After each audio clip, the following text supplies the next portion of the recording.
안녕하세요, 여러분. 정현출장영리 정헌경입니다. 7월 달은 저도 좀 바쁜 달이고 격리들이 모두 다 바쁘신 달입니다.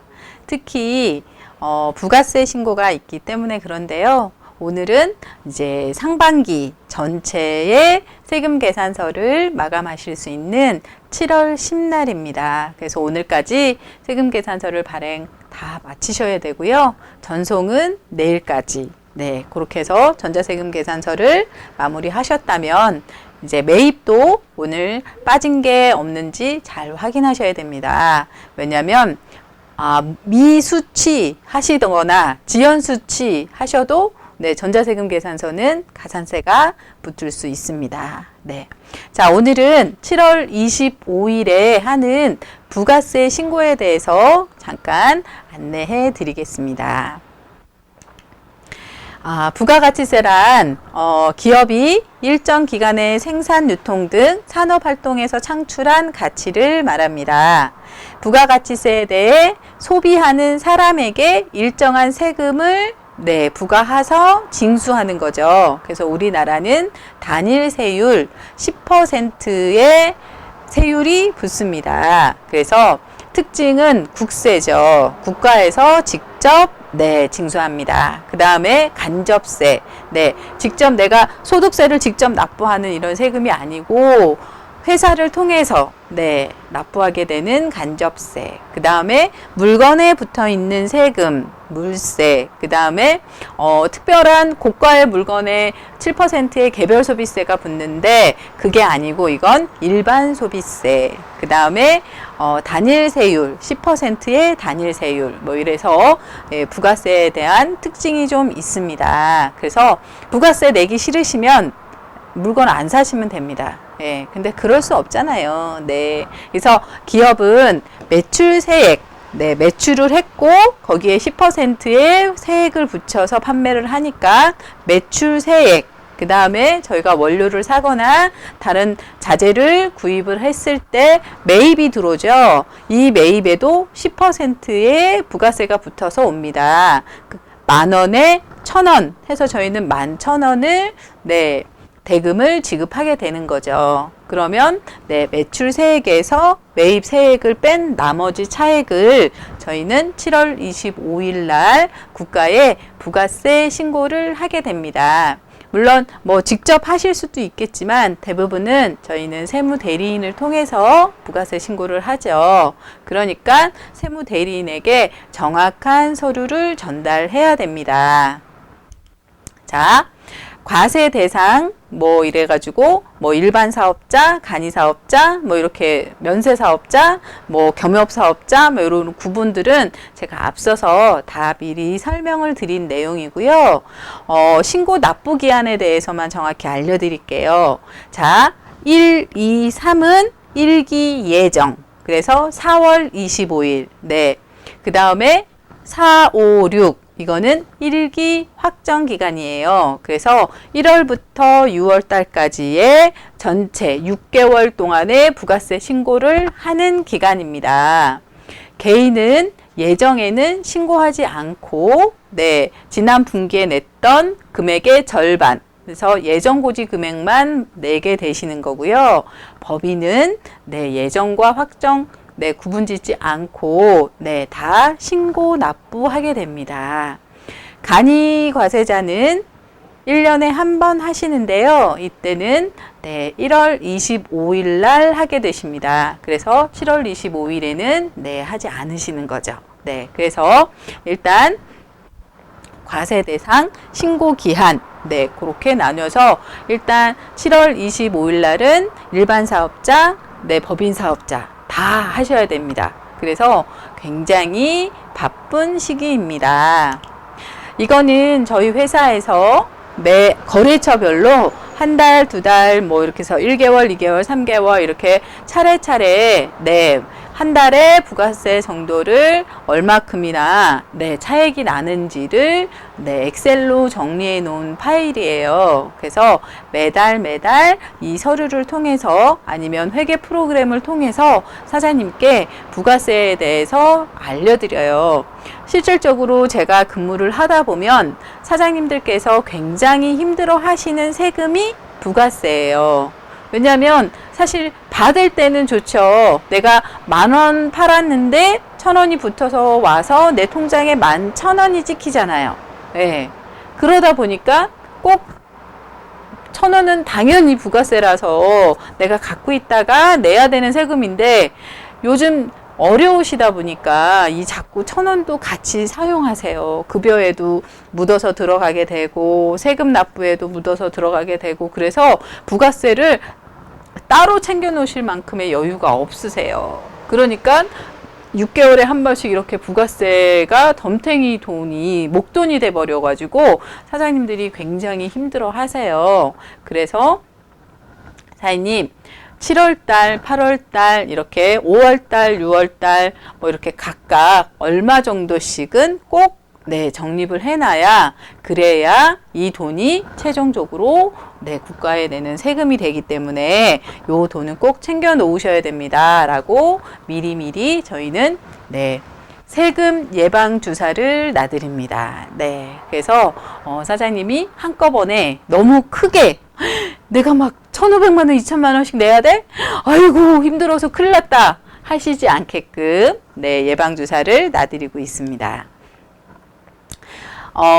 유형별로도 좀 나눠서 설명을 드립니다. 어떤 거냐면요. 자, 매출을 형성하는 건 물론 상품을 팔거나 서비스를 제공하거나 이렇게 해서 어떠한 상품이 팔리는지는 아세요. 근데 그 매출이 일어나는 유형에 대해서 설명을 드리는 건데요. 어떤 거냐면 자, 전자로 세금 계산서가 끊깁니다. 그리고 우리 회사는 상품이 소비자에게 직접 전달이 돼서 신용카드 매출도 있을 수 있어요.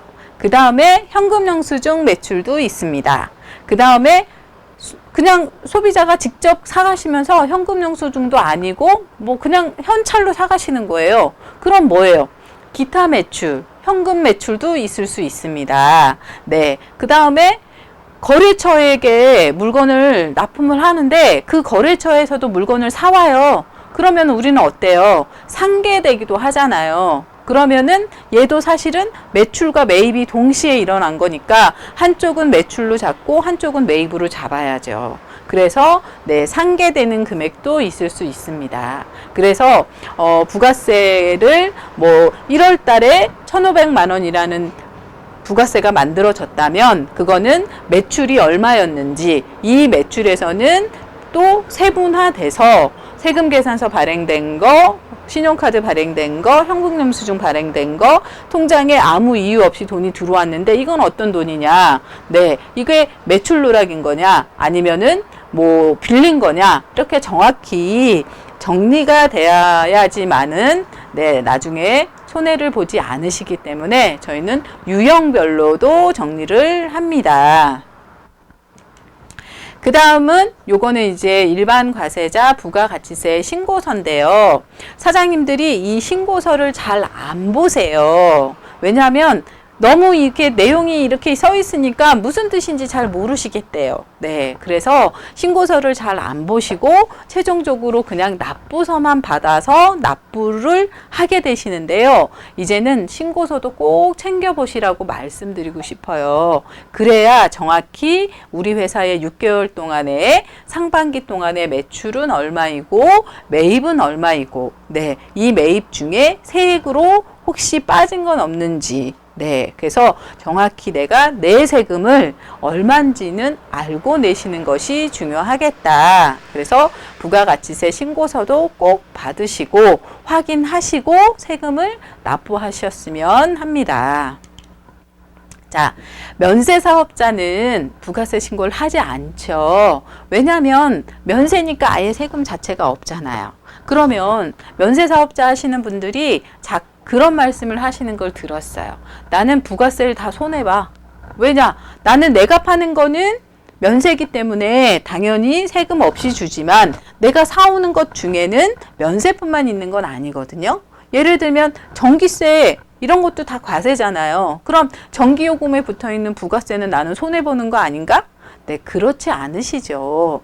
사업장 현황 신고에는 공급과액과 세액이 합쳐진 전체 금액으로 들어가는 거기 때문에 손해보시는 거는 아닙니다. 다만 부가세 신고만 하지 않으실 뿐인 거죠.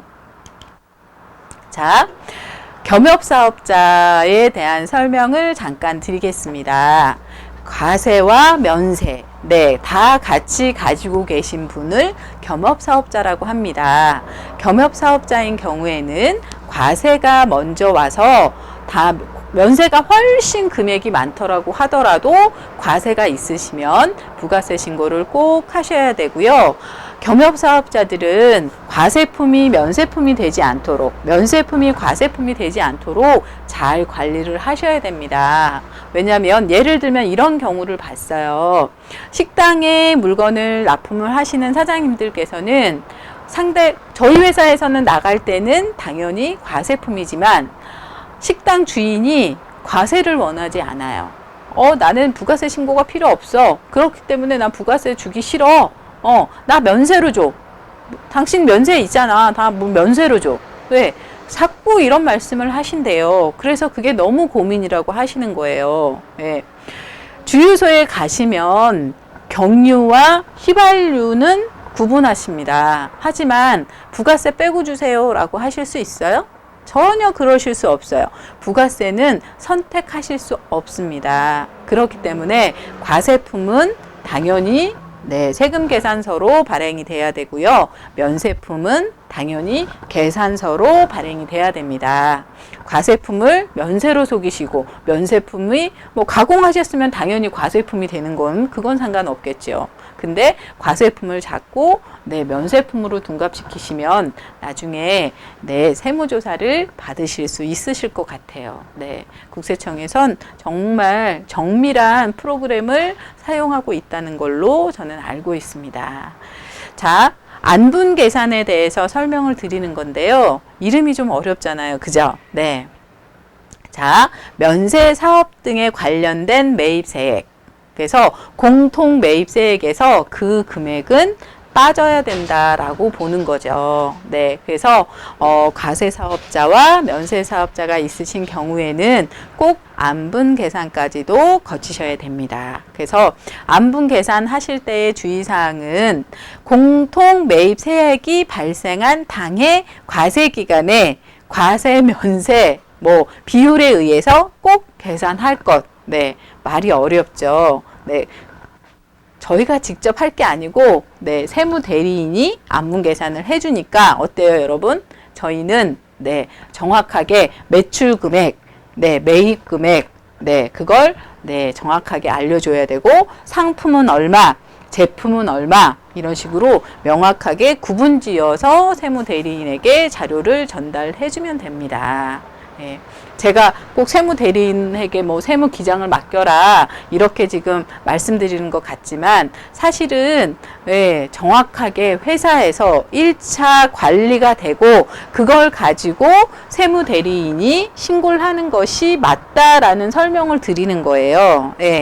제가 출장 격리 대표일 뿐이지 세무사도 아니고요. 저는 그냥 격리일 뿐입니다, 여러분. 근데 부가세 신고는 조금 예민한 부분이기 때문에 제가 알고 있는 지식을 전달해 드리는 거니까. 자, 절세 팁입니다, 여러분. 적격증빙에 대해서 다시 한번 설명을 드립니다. 자, 적격증빙이란 세금 계산서입니다. 3억 이상 매출이 있으신 분은 전자로 발행하셔야 됩니다. 그 다음에 계산서 마찬가지입니다. 그 다음에 신용카드 영수증, 그 다음에 현금 영수증 이렇게 해서 4가지가 법적인 증빙 역할을 하는 적격증빙입니다. 자, 3만 원 이상 넘는 금액에 대해서는요. 가산세가 나올 수 있습니다. 그 다음에 접대비는 1만 원 이상에 대해서는 꼭 신용카드로 사용하셔야 됩니다. 그래서 법으로 정해놓은 이 테두리 요걸 좀 잘 지키시는 것이 절세 팁이고요. 그 다음에 세금 계산서, 계산서 100%다 매출 형성이 일어난 부분에 대해서는 세금 계산서를 다 잘 끊으세요. 네, 이제는 서로 속이시고 이러시는 게 이제 거의 없어졌어요. 네, 그렇기 때문에 세금 계산서가 굉장히 자리를 다 잘 잡았습니다. 근데 왜 매입에 대해서는 잘 못 받으시는지가 제가 제일 답답해요. 나는 다 끊어주는데 당연히 다 잘 받으셔야죠. 네. 출장 격리가 사실 격리가 없는 회사에 제일 많이 가다 보니까 가서 체계를 잡는데 거의 한 1년이 걸립니다. 이 1년 안에 제가 제일 많이 하는 일은 뭐냐면 통장에서 10,000원이 나갔으면 이 10,000원에 대해서 적격한 증빙을 찾아드리는 게 저의 주된 업무다라고 보시면 됩니다. 왜냐하면 받으시는 돈에 대해서는 다 알고 계세요. 그 다음에 상대방이 세금 계산서 없이는 돈 안 줘 라고 하시기 때문에 계산서를 다 발행하시는 업무까지는 어렵게 생각 안 하시고 발행하시는데 급하시니까 돈을 먼저 주세요. 돈은 먼저 주면 어때요? 자료가 오기 힘듭니다. 왜냐? 챙겨주는 사람이 없잖아요. 그래서 격리는 네, 돈에 관련된 모든 업무를 하는데요. 네, 그 중에서도 네, 세금 계산서는 뗄래야 뗄 수 없는 거고 세금 계산서를 발행했다는 것은 부가세를 납부하겠다라는 뜻입니다. 그래서 정확히 자료를 잘 준비해서 7월 25일 네, 1일기 확정 신고 기간을 놓치지 않으시고 그 다음에 신고서도 좀 받아보셔서 내가 왜 이만큼의 세금을 내고 있는지도 알고 준비하시기 바랍니다. 오늘도 힘내세요, 여러분. 감사합니다.